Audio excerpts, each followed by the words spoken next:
চলো আজকে তোমাদের সাথে সারা দিনের একটা মিনি ব্লগ শেয়ার করি। ঘুম থেকে উঠেই ব্রাশ করে নিলাম। আর এটা কি পাতা তোমরা কি চিনতে পারছো? মা সাথে সাথে আমাকে এই পাতাটা দিয়ে দিল যে এটা নাকি আমাকে খেতেই হবে। খুব বাজে লাগার সত্ত্বেও খেয়ে নিলাম। চলো নিজের জন্য একটু ব্রেকফাস্ট রেডি করি।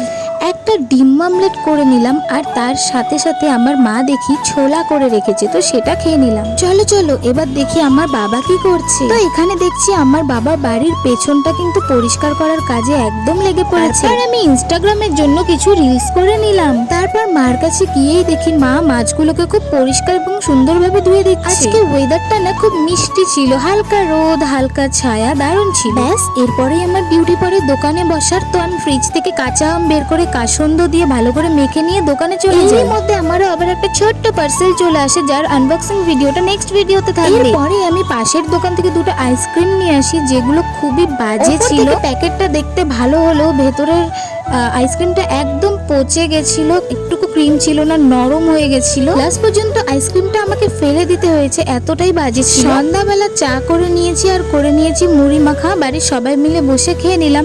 দেখা হচ্ছে পরের কোনো ভিডিওতে। Bye bye.